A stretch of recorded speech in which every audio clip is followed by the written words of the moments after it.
Magandang araw sa inyong lahat. Medyo matagal-tagal tayo hindi nakapag-upload ng tungkol sa architectural utilities sa electrical. Ngayon may ibabahagi ako sa inyo. Sasagutin ko yung comment doon sa YouTube ko na tungkol doon sa yung reversible at non-reversible. May sinabi kasi doon, may comment kasi doon yung tungkol sa bolt-on daw, pwedeng i-reverse.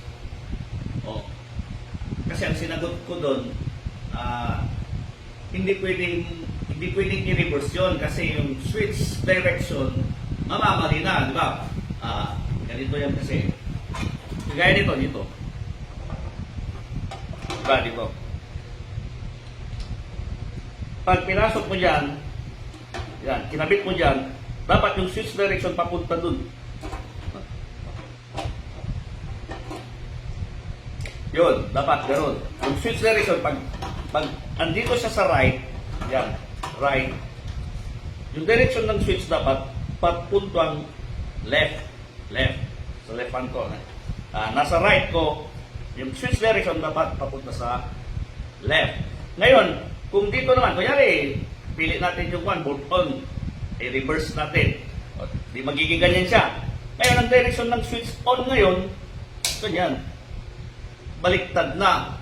Samantalang lahat ng switch, pag naka-horizontal yung breaker, papuntang gitna. Narito. Yan. Ganyan lahat yung direction niya. Yan. Imaginin mo ito kunwari bolt on. Yan. Plug in ito plug in. Bolt on, baliktadin ko.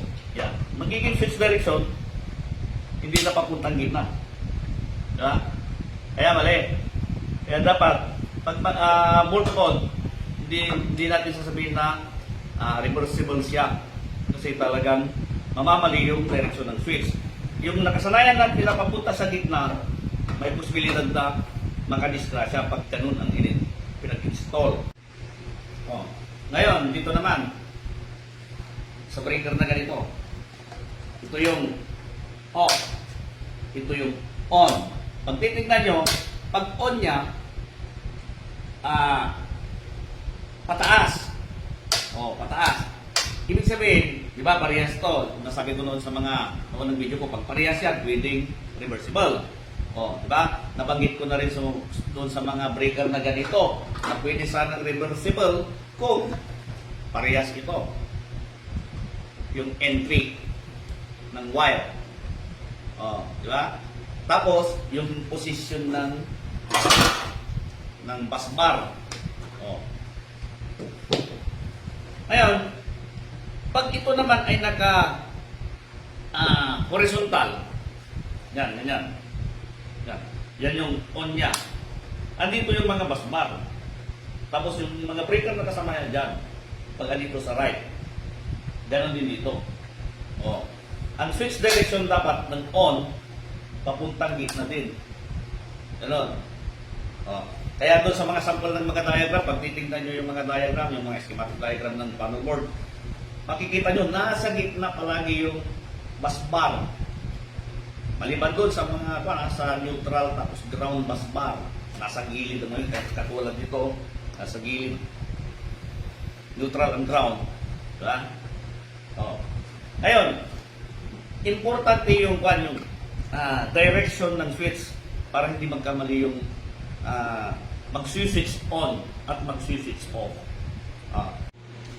Ngayon, pakita ko rin yung tungkol sa mga switches na ganito. Kung ano ba dapat ang tama na pag-install. Dito tayo. Gaya nito. Dapat pag kinabit mo yan na pa-horizontal, yan. Dapat itong mga symbol na to, yung mga marka na yan, dapat nasa taas. Hindi pwedeng ganito. Kasi ang switch on, pataas. Naka-switch on yan. Ito yung off. Yan. Pag switch on mo, ganyan. Pag may nag-install na electrician ng pabaliktad na ganito, ay walang alam yun. Hindi marunong na electrician yun. Baka pulot sa tabi-tabi. Ngayon naman, pag pa-vertical. Yan vertical. Yan. dapat, di ba, ang karaniwan sa mga tao, ang ginagamit palagi right. Kaya ibig sabihin, dapat yung direction niya, kung nandito sa, kung gamit mo yung right hand mo, dapat yung direction papunta sa left. Yan. Switch on. Switch off.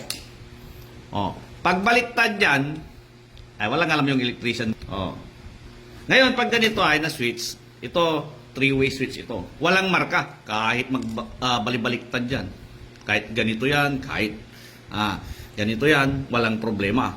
Kasi, three-way switch. Kasi, dito sa three-way switch, pwede mong i-off, off, on, on. Oh.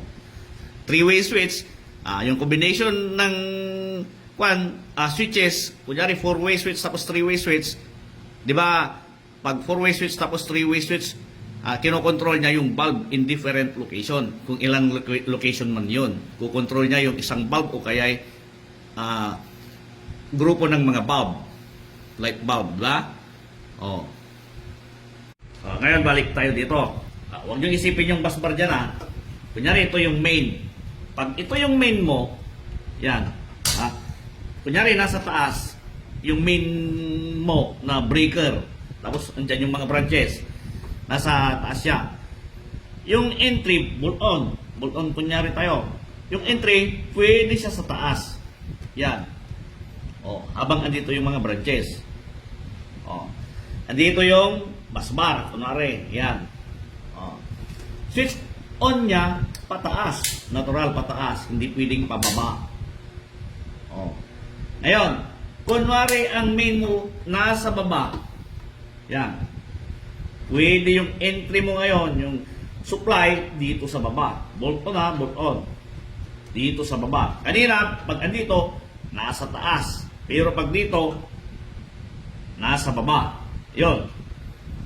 Reversible siya, kung sakali, di ba? Ang importante dyan kasi, yung tungkol sa pag-switch on, mataas. Pero pagdating dito sa mga branches, hindi na pwede. Kanyari, ito na yon yung mga branches. Andyan yung mga busbar. Yan. I-switch on mo, nasa right siya, dapat going to left. Pag andito siya ay, switch on mo, nasa left siya, dapat going to right. Ganon din dito sa breaker na ganito. Yan. Kaya lang ito, di ba? Nakahiliran, naka-horizontal, tapos naka-vertical yung mga breaker. Pwedeng dito siya, pwedeng dito siya, yung supply. Pero pag, kunwari ganon din, ito yung main mo, natural, dito ang line side mo. Pero pag andito sa baba, natural, dito sa baba, yung line side mo. Tapos ito yung load side. Yan yung mga branches. Ang importante dyan, yung direction ng switch din. Na pag in-on mo, dapat pataas. Diba? Pataas. Yan. Okay.